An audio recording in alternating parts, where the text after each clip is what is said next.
Olá, meus queridos, minhas queridas, eu sou o evangelista José de Matéia e tenho o meu canal aí no YouTube e eu quero que você assista cada vídeo. Cada vídeo tem um nome da mensagem abaixo, de João, de Gênesis, Apocalipse, né? Que a palavra do Senhor diz que era todas inspiradas, divinamente inspirada pelo Espírito Santo de Deus, né? Deus usou grandes homens e mulheres de Deus para escrever a palavra do Senhor. E eu quero que você se inscreva aí, deixa o seu like aí, tá tocando aquele sininho e se inscreva, né? Para que esse canal, o canal Luz para os Corações ao vivo aí no YouTube possa permanecer levando a palavra. Tem muitos vídeos aí do Nordeste, coisas maravilhosas. É um começo agora, eu quero que esse canal possa ficar para que eu fique ao vivo, tá bom? Você se inscreva aí no meu canal, com certeza você vai ver muitas mensagens aí edificantes, tá bom? Que Deus o abençoe aí. Depois da vinheta, assiste esse vídeo aí, tá bom?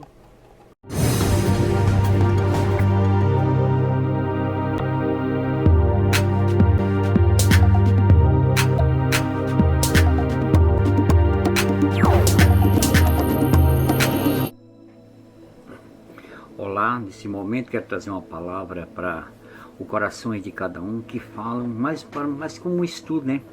Sobre o perfeccionismo das pessoas, infelizmente, no mundo que estão vivendo. O adonismo, as pessoas achando que buscam a sua salvação pelos seus próprios méritos, ou aquela pessoa que se acha o perfeito, né?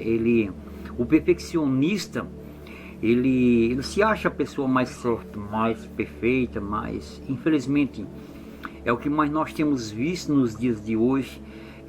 Crentes, pessoas que buscam a Deus se sentindo aquela pessoa digno de ser merecedor de alguma coisa. Aquelas pessoas que o perfeccionista, nada pode dar errado na vida dele. Ele tem que de alguma forma fazer tudo que se acha certo. Ele acha que ele é o exemplar, ele é o perfeito, e a palavra do Senhor diz, né, que nós estamos vivendo em um mundo de imperfeição. Eu quero falar nesse momento de algumas pessoas que ele é perfeccionista, principalmente o patriarca Jó. Ele se sentiu o homem talvez mais completo, a família mais perfeita sobre a face da terra. Por que Deus permitiu tudo aquilo na vida de Jó? Se você ler em Jó capítulo 3, o 25, ele diz que aquele que se receava, me aconteceu, o que mais temeu veio sobre ele, porque ele se sentia no direito de achar que ele era o perfeito, o inabalável, o homem que aparentemente isso é bom em certas partes com limite, mas tudo que está no extremo é abominável aos olhos do Senhor, porque tudo que você leva além daquilo que está fora do controle da capacidade humana é um mal muito grande. Então Jó, e se você ler o livro de Jó, do 1 até o 38, o Jó é sempre Jó querendo se justificar de alguma forma, ele querendo uma explicação, cobrando uma explicação de Deus. Ele sempre está ali querendo cobrar uma explicação de Deus, mas porque eu sou tão justo, mas porque eu sou tão, sempre procurei mais por isso e mais por aquilo, mais por aquilo, mais por isso e mais por aquilo, se achando no direito que o Senhor Jesus devia uma explicação para tudo que estava acontecendo na sua vida, achando ele que os planos e os propósitos de Deus seja errado, que Deus não sabe o que está fazendo e que Deus não conhece o coração de cada um, que Deus não conhece as nossas imperfeições. E Jó, de alguma forma, ele se sentia essa pessoa, né? E sabemos que essas pessoas do perfeccionismo, se sentir no direito de querer se justificar diante de Deus. E Jó, até o 38, ele exigiu uma resposta do Senhor Jesus. Ele queria, o Senhor estava devendo uma resposta a ele. E o Senhor aparece a Jó naquele momento, em meio a tudo isso que ele estava passando. Em vez do Senhor responder a Jó, é o Senhor agora que pergunta a Jó.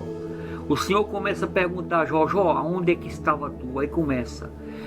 Enquanto Jó queria uma resposta do Senhor, o Senhor ali fez 188 perguntas encarreado a Jó. E uma das perguntas de 38, de Jó, no 41, o Senhor disse: Jó, aonde é que estava tu quando os filhos dos corvos clamam a mim por mantimento e eu preparo o seu alimento?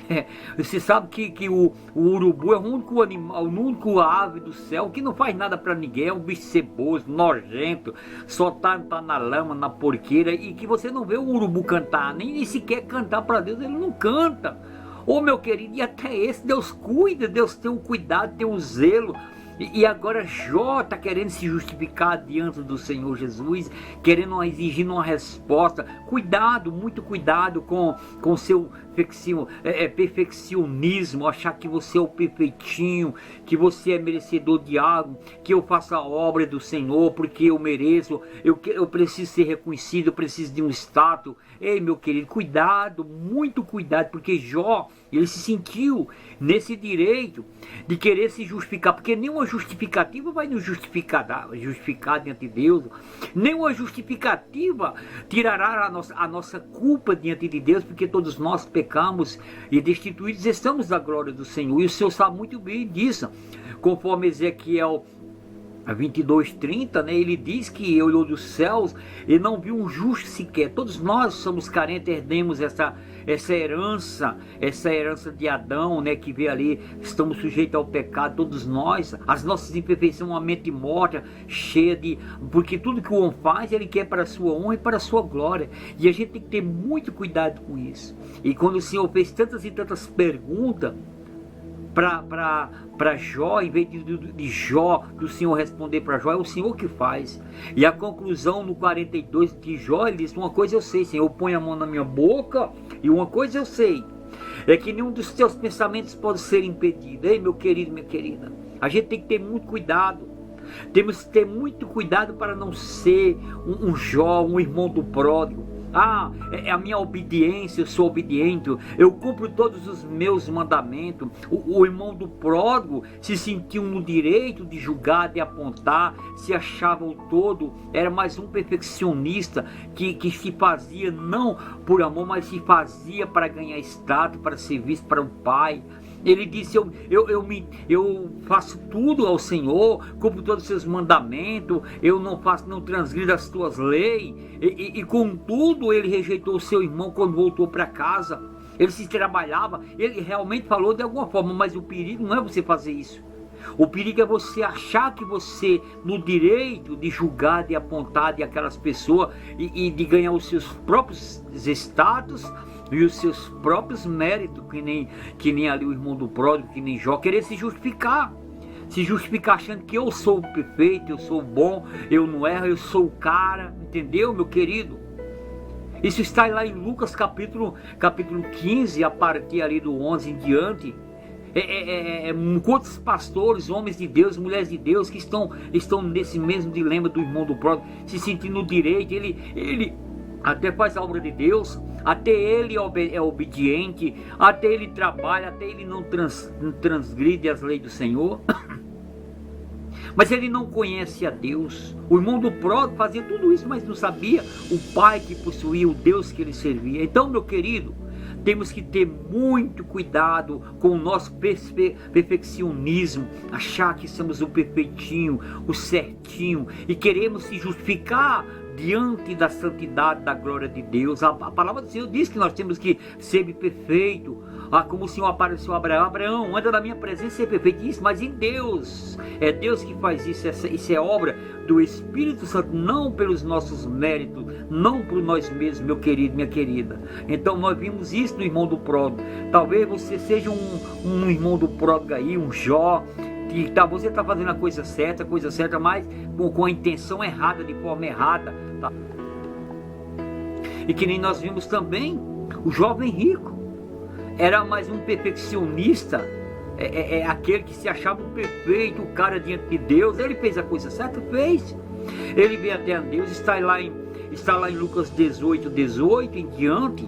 Ele fez a coisa certa, começou tudo bem, meu querido. Ele veio perguntar ao Senhor, ele veio fazer perguntas ao Senhor, ele veio confessar ao Senhor, ele veio buscar o Senhor, tudo bem. Ele falou que até ele começou muito bem, e é tudo muito bem em sua vida.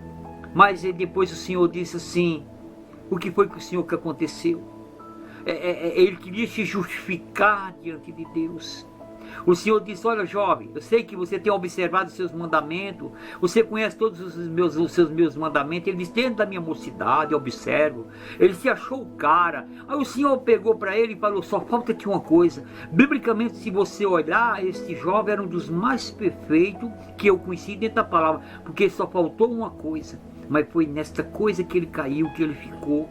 Foi unicamente nesta coisa que ele ficou. O Senhor disse, tu é muito rico, tu é muito jovem, e vai vendo tudo que tu tem, dá aos pobres, vem e segue-me e terás um tesouro no céu. Ei, o Senhor não está, porque a riqueza é um dom de Deus. Deus não condena o possuir. Deus condena quando você é possuído, que você coloca o que você tem acima das coisas de Deus. Por isso que o Senhor diz que aquele que não deixar pai, mãe ou qualquer coisa nessa vida por amor dele, não é digno dele. O Senhor sabia que aquele jovem era o escravo do que ele possuía, do que ele tinha, né? Por essas coisas terrenas, não pelas coisas mais amplas, as coisas do céu.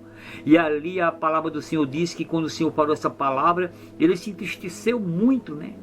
E foi embora. E o Senhor se entristeceu. O Senhor disse, quão difícil é mais fácil um camelo passar pelo fundo de uma agulha do que um rico que ama as suas riquezas, que é rico para com essa terra e não para com Deus. Meu querido, não é que a riqueza condena ser humano, não, é você ser possuído por ela. E ali o Senhor ficou muito triste. Então nós vimos também lá em Lucas capítulo 8, né, a partir do 9, a questão daquele fariseu. Porque não é só orar, não é só buscar, não é só ali estar achar que é o bambambam. O perfeccionista é assim, ele é um religioso. Ele não vai na igreja, ele ama mais a igreja, mas tudo porque ele está preocupado com a sua aparência. Ele está preocupado com o que ele faz, com o exterior. Ele não é o fenótipo, o genótipo, é mais o estereótipo que ele está preocupado. Ele está preocupado no que as pessoas pensam, o que ele fala. Não é isso, mas Deus olha para o nosso coração. Ele vai orar. A Bíblia fala sobre ali o fariseu e o publicano.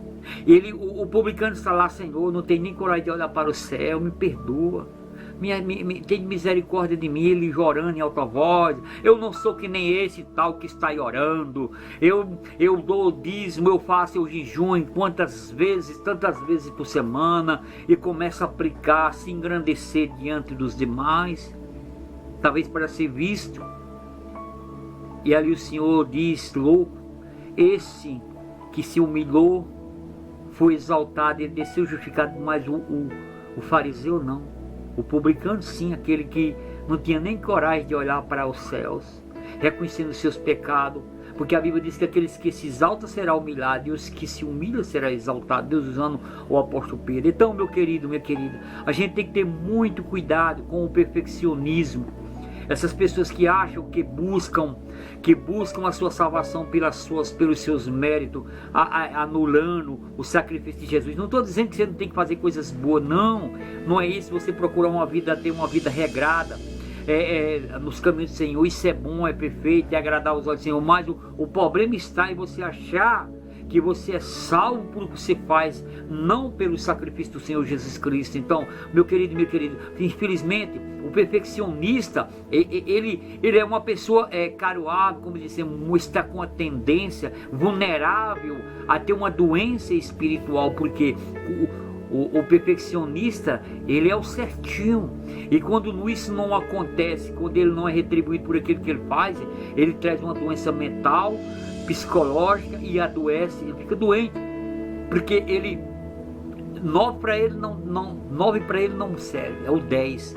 Ele se acha, ele não consegue, ele acha que não pode errar. Ele acha que ele é o perfeito, ele acha que ele tem que dar o 10, ele não aceita até as pessoas que estão ao lado dele. Ele é tão perfeccionista que até as próprias pessoas que estão ao seu lado tem que ser perfeita para estar ao lado dele. Meu querido, minha querida, nós vivemos num mundo imperfeito, que o Senhor diz, perdoai 70 vezes 7 ao dia. Nós então está falando de um povo que peca. Nós vivemos num mundo, nós estamos sujeitos ao pecado, todos nós. Não há o perfeitinho, só existe um Nem o próprio Senhor Jesus Cristo, ele quis ser bom, agradar a todo mundo. Ele disse para esse jovem: por que me chamas de bom? Oh, meu querido, se tu quer ser bom, se nem está querendo ser melhor do que Deus, se nem o próprio Deus, o Filho de Deus, quis ser chamado de bom. Infelizmente tem muitas pessoas que estão querendo ser melhor do que Deus, a gente já se viu isso. Porque nem o próprio Filho de Deus, ele quis chamasse ele de bom. Lê lá em Lucas capítulo 18. Ó bom mestre, o que eu farei para herdar a salvação?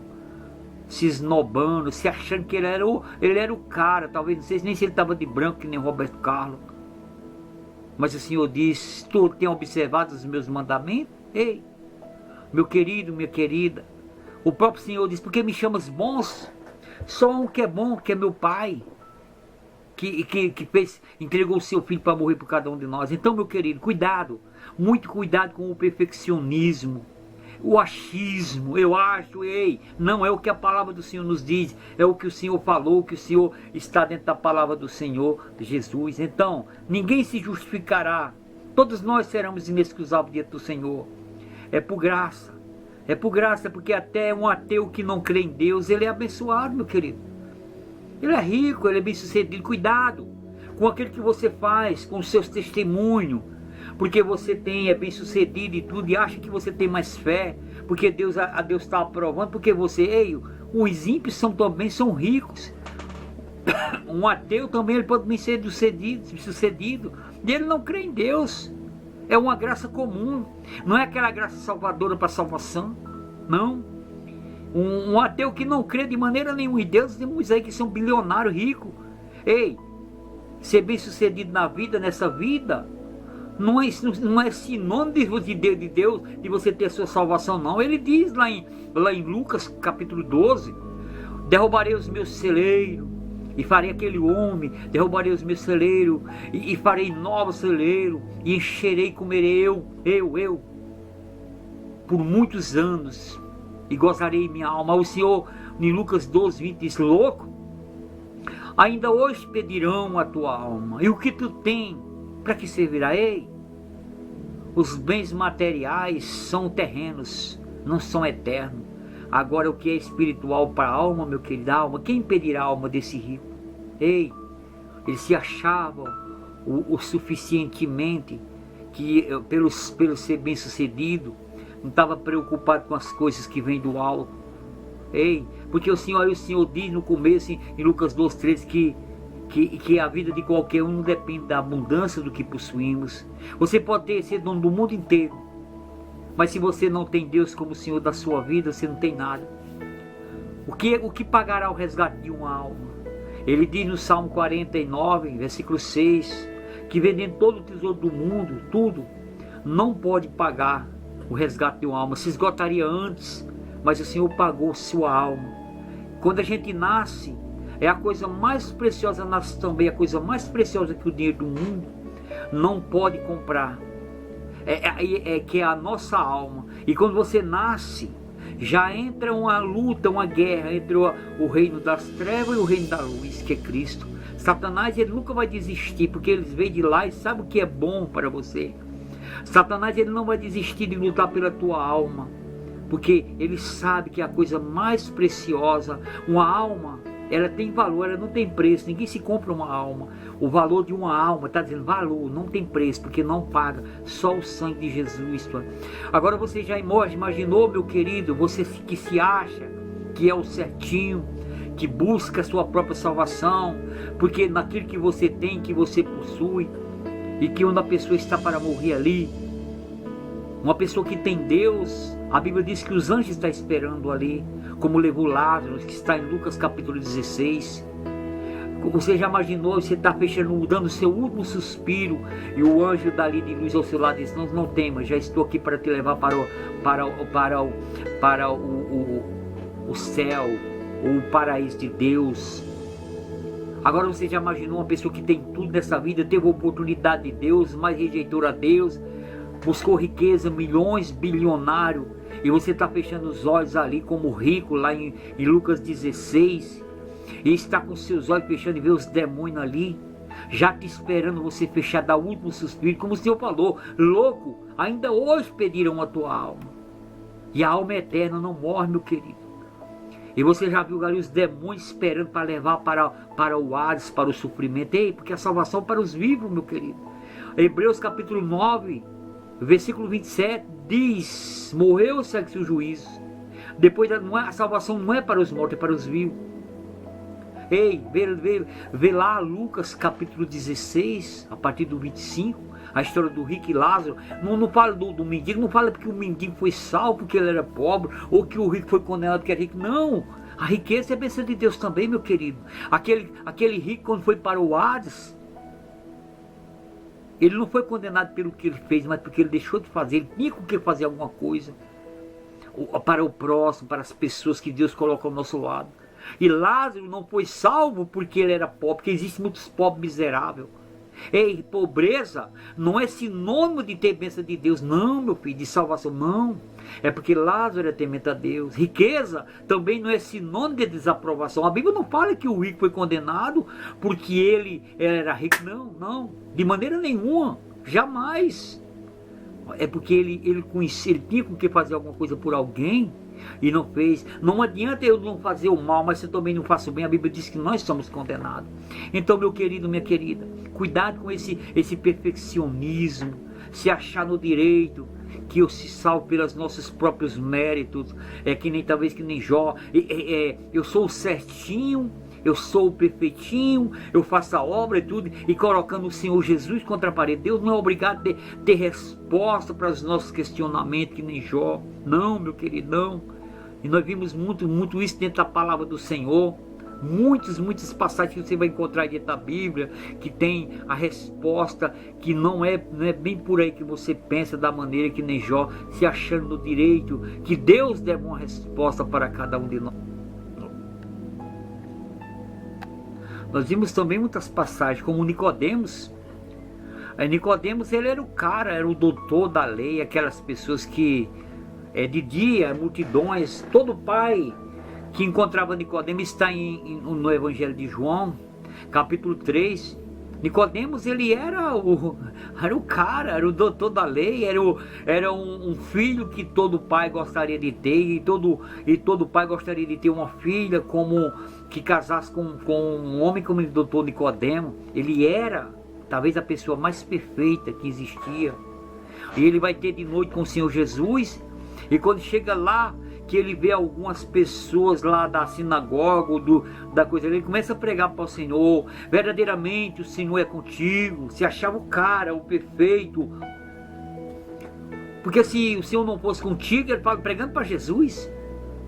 Se o Senhor não fosse contigo, nenhuma dessas obras que tu tem feito, tu faria. E ele falou, talvez todo mundo aplaudindo. Esse aí é o doutor Nicodemo, sábio. Mas Deus conhecia o coração de Nicodemo, que de noite ele não dormia. De dia era o clamor, as pessoas batiam palma para Nicodemo, mas de noite ele se olhava no espelho e dizia: que homem miserável sou eu. Aí ele sabe que Jesus está a alguns quarteirão dali, vai estar lá. E quando ele chega lá e começa a pregar, vê alguns que estão lá da sinagoga, se envergonhou, e começa a pregar para o Senhor, todo mundo atento. E quando ele prega, fala, o Senhor só fala uma palavra: Nicodemo, Nicodemo, na verdade eu vos digo, se tu não nascer de novo, tu não pode entrar no reino do céu. Aquilo ali foi o suficientemente para parar Nicodemo. Aí ele questiona o Senhor: mas como é que eu posso me salvar dessa forma? Voltará ao ventre da minha mãe?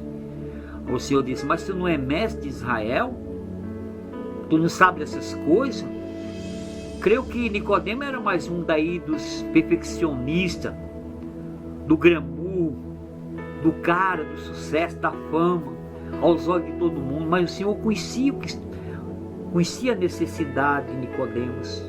Talvez você seja um Nicodemos. Faz a vontade, procure de todas as maneiras uma pessoa certa, o certinho, o honesto, mas você precisa ter um encontro com o Senhor, precisa nascer de novo para ver o reino dos céus.